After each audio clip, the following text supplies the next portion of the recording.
El racismo es el resultado de procesos políticos, sociales e históricos que han conducido a una distribución desigual del poder a partir de la discriminación étnica ejercida sobre unas minorías culturales. El racismo es una ideología desde la cual se han estructurado movimientos políticos y tiene repercusiones en las instituciones y las políticas públicas. Una primera definición del racismo nos dice que el racismo es el discurso y la discriminación hacia personas pertenecientes a una minoría cultural por motivos de cultura, religión, color de piel y origen nacional. De entrada, esta definición es una expresión clara de que el racismo puede practicarse contra una comunidad religiosa, un grupo con el color de piel distinto, un pueblo diferente, un pueblo indígena o una minoría de origen nacional diferente, y nos permite observar que el trato injusto adopta distintas formas para manifestarse, sea el discurso o la discriminación. Otra definición nos lleva a entender el racismo como el sistema de prejuicios, estereotipos, creencias, representaciones, discursos o ideologías construidos sobre la base de una clasificación falsa de género humano configurada a partir de diferencias religiosas, biológicas o culturales, ya sean imaginarias o reales, con el fin de atribuir una jerarquización discriminatoria y legitimar una distribución desigual del poder para ejercer la dominación sobre unas comunidades o minorías culturales. El racismo afecta a las minorías étnicas o minorías culturales, siendo estas concebidas como los colectivos humanos que no representan a la corriente principal o el mainstream. La contraposición entre el nosotros amigo y el ellos enemigo, entre los de aquí propios y los de fuera ajenos, es la pieza básica sobre la que se construye el racismo. Los estereotipos predisponen a responder con rechazo o animosidad hacia una persona o una minoría. Ese otro supuestamente pone en cuestión nuestra cosmovisión y para evitar el derrumbamiento de la seguridad se trazan límites a nuestro alrededor. Robert Miles describe el racismo como una ideología que sigue un proceso de construcción cognitiva según una evolución, primero ante unas características fenotípicas o genéticas o ambas a la vez. Hay una atribución de significación más allá de la estricta cuestión biológica. Así, el racismo se fundamenta en tres paradigmas cognitivos: el religioso, el biológico y el cultural. Estas tres eras del racismo son el resultado de la acomodación de esta ideología a su contexto histórico. La ideología racista ha sobrellevado una evolución en su discurso. Los cortes históricos se presentan así: el racismo religioso hasta el proyecto de la modernidad en la Ilustración, el racismo biológico desde el siglo XVIII hasta la Shoah o el Holocausto, y el racismo cultural prevaleciente desde el fin de la Segunda Guerra Mundial hasta nuestros días. Cabe resaltar que cada etapa del racismo está ligada a la evolución en relación con la estructura social, la organización política y el canon cultural, y que esta va a depender de las variables en función del país del que se trate. Prevalece la existencia de un discurso hegemónico en cada era histórica. Los hombres europeos, blancos, cristianos, nobles, urbanos, adultos, heterosexuales y sin discapacidades es el prototipo que se emulaba. Quienes tuvieran carencia de algunos de estos rasgos insoslayablemente estaban condenados a ser estigmatizados por la ideología racista. En España y América Latina, el arquetipo legítimo era incluso más restringido, el de europeos, blancos y católicos. Quienes no profesaran la fe católica, aunque fuesen cristianos, protestantes u ortodoxos, también quedaban relegados a un segundo término. La historia de la humanidad brinda numerosas situaciones en las que el racismo religioso instigó en el imaginario colectivo la idea de infieles, herejes, deicidas, impíos, paganos, bárbaros, idólatras, primitivos, pecadores, blasfemos y salvajes. Todo giraba en torno a este sistema de creencias difamatorias que se usaban para regir el comportamiento de sus respectivos fieles en contra de otras comunidades. Si pensamos en la legitimación religiosa de la Cruzada, la Inquisición, el genocidio de los indígenas en el continente americano o la esclavitud, podemos encontrar que todo fue un aparato ideológico que vino a justificar la brutalidad de la caza de brujas en el sentido literal de este concepto, contra quienes eran considerados autores de conjuras. Su funcionalidad era desviar el descontento popular porque de otro modo ese resentimiento podría manifestarse en forma de estallidos de violencia dirigida hacia los gobernantes, tanto nobles como sacerdotes. Se parte de la premisa de que el racismo crea las razas y que no es al revés. De esta manera surge el racismo biológico o científico cuando se lleva a cabo el proceso de secularización, aburguesamiento y racionalización de la ideología racista. Este racismo surgió en el seno de la Ilustración mediante la compaginación del cientificismo y el etnocentrismo. El aburguesamiento del discurso racista condujo a trasladar la lógica del darwinismo social a la lucha interracial. La racionalización y secularización implicaron la creencia de que existía una raza superior, la blanca, portadora de la razón, el progreso y la civilización. Surge así el uso instrumental de los conocimientos científicos para fundamentar el discurso racista. Según Hannah Arendt, el racismo científico o biológico interpreta la historia como una lucha natural de razas. La antropología y la biología son dos ciencias que ofrecieron respaldo ideológico al racismo. En este estadio se infiere que las desigualdades sociales son un efecto natural de la caracterización racial. El racismo biológico surge unido a la triada compuesta por el imperialismo, el nacionalismo y el cientificismo. Esta triada deja el camino abierto para que cunda el racismo, dando primacía al hombre varón, europeo, cristiano y blanco. A partir de esto, entonces, se distinguirán tres grandes razas: la blanca, la amarilla y la negra. El conde francés Joseph Arthur Gobineau, en su ensayo sobre la desigualdad de las razas humanas, será drástico al afirmar que el comportamiento humano es una emanación de la raza a la que se pertenece. La libertad individual es inexistente porque la raza determina la conducta humana y las personas únicamente pueden resignarse a este designio, puesto que la educación nada puede hacer por modificar a las características raciales innatas. Se afirma entonces que los pueblos no se degeneran más que a consecuencia y en proporción de las mezclas que sufren. Así pues, el mestizaje es una degeneración, mientras que la pureza de sangre es prueba de fortaleza. Todo esto conllevó a que se perpetrara lo que se denomina como la expresión más trágica de la historia del racismo biológico, la Shoah o el Holocausto nazi. El genocidio será la búsqueda de la eliminación física como vía para mejorar las condiciones de vida de los ciudadanos pertenecientes a razas supuestamente puras. El racismo científico tras la Segunda Guerra Mundial se mantuvo en el régimen del apartheid de Sudáfrica, en buena parte mermado, perdido en grupos como los skinheads neonazis u organizaciones como el Ku Klux Klan, fundado en Estados Unidos en 1865 para conservar la supremacía blanca y perseguir principalmente a negros, judíos y católicos. El concepto de raza se puso en tela de juicio después de la Segunda Guerra Mundial, concluyéndose que no tiene validez científica alguna. Sin embargo, aunque no existan las razas, es evidente que continúa existiendo la ideología racista. El discurso sobre las barreras raciales fue reemplazado por el discurso sobre las distancias culturales. Este nuevo tipo de racismo pone énfasis en la identidad cultural percibida como propia y nunca se autocalifica de racista, pero es evidente que esconde estructuras de dominio, discriminación, desigualdad y explotación. Mantuvo una esencialización de las personas en función de su cultura, con un trasfondo alusivo al fenotipo o a las diferencias somáticas. El aspecto físico, sobre todo la pigmentación de la piel, continúa siendo un marcador. Su fuerza reside en el lenguaje de sentido común, capaz de tener aceptación popular y producir movilización política. Se enfatiza la diferencia cultural a la par que se clasifican las culturas en orden jerárquico. El racismo cultural considera inviable la convivencia en un mismo territorio de una diversidad de culturas. Son constantes las alusiones a una invasión de los inmigrantes. Debe evitarse su entrada porque afectaría la cohesión de la sociedad, puesto que la mera coexistencia genera conflicto. Cada persona está adscrita a una lealtad particular con una única cultura específica, y entretejer las culturas se interioriza como dañino. Esta defensa de la endogamia cultural y el correspondiente enjuiciamiento negativo del mestizaje cultural parte de una visión de las culturas estáticas, rígidas y encerradas en sí mismas. El racismo cultural adscribe cada cultura a un territorio concreto, delimitándolo. Se arguye que como las culturas son diferentes, debe consagrarse esa diferencia, y para preservarla se requiere que permanezcan separadas, puesto que la mezcla supone una desvirtuación o contaminación. Un ejemplo de esto es que se crea en el imaginario social estereotipos sobre los otros. Es lo que sucede cuando se confunden a los árabes con el fanatismo religioso, como si todos los árabes fueran musulmanes y como si todos quienes creen en la religión islámica fueran integristas. El racismo cultural se funda en ideas que tienen como funcionalidad transmitir la creencia de que los inmigrantes son un problema y son extraños a la sociedad. Sistemas de ideas que se fundamentan en aquello que Huntington domina el choque de las civilizaciones, y este tiene su eje en la creencia de que existe un choque cultural irreversible.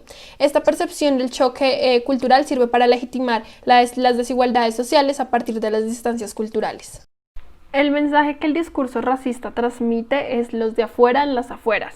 El racismo antiárabe y la islamofobia devienen en uno de los tipos de racismo con mayor auge en la Europa del siglo XXI. La islamofobia cabe entenderla como el racismo contra la comunidad musulmana y exhuma tópicos del racismo religioso. La islamofobia es el racismo contra las personas de cultura, religión u origen musulmán. Judeofobia o antisemitismo es un prejuicio europeo y milenario que identifica al judío con el mal absoluto. Ha sido axial en la construcción de ideologías y en la articulación del poder. Esta es una ideología clásica que ha logrado una gran capacidad de adaptación a las mutuaciones del entorno cambiante.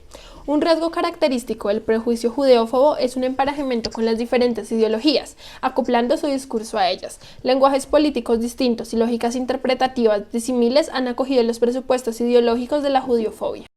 De esta manera se puede decir que la judeofobia es el sistema de creencias e ideas que sostienen el prejuicio antijudío y legitiman la discriminación hacia la comunidad judía. La animadversión hacia los judíos se ha vertebrado mediante una ideología que podría calificarse de camaleónica y parasitaria. Es camaleónica porque se adapta de lleno al contexto histórico y geográfico en el que se desarrolla, y es parasitaria porque se ensambla a otras ideologías y, acoplándose a sus ideas, transmite la antipatía hacia los judíos.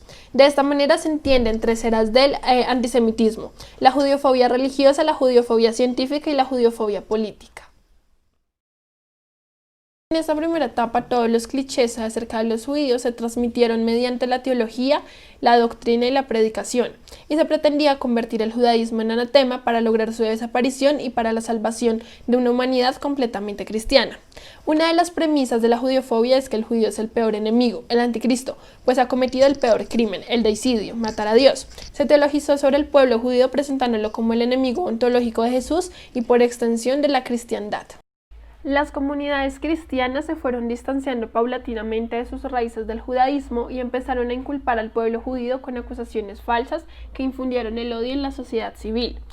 La vinculación estrecha del Imperio Romano y la Iglesia Católica supuso el catalizador concluyente que condujo a la vigorización de la judeofobia.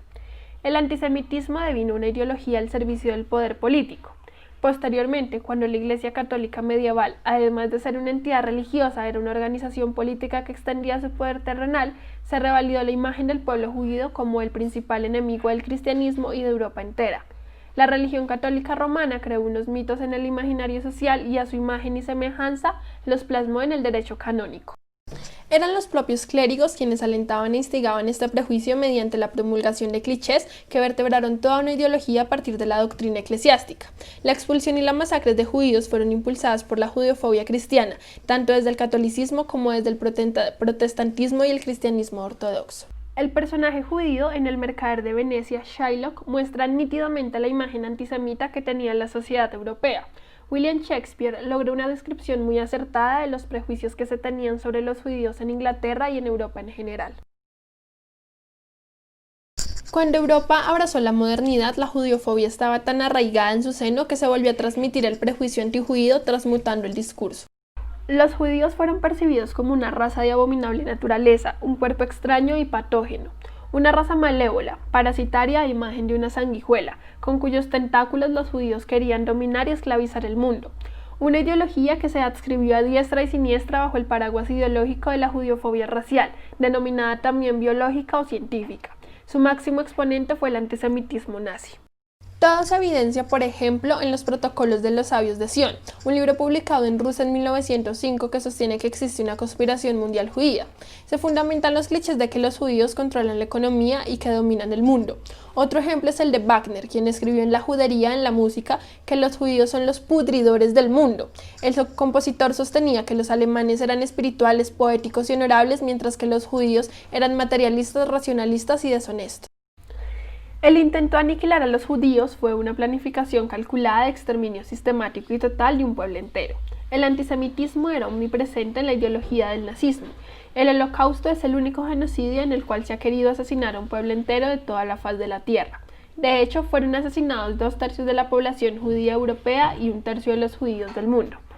Una política de segregación fue preliminar al asesinato en masa de los judíos. Persecución, trabajos forzados, saqueo, expropiación, confinación en guetos y finalmente la deportación a los campos de concentración y de exterminio como el de Auschwitz. La medicina, la higiene racial y la eugenesia tenían que velar por la pureza de la sangre y extirpar el tumor canceroso de la raza impura y maldita.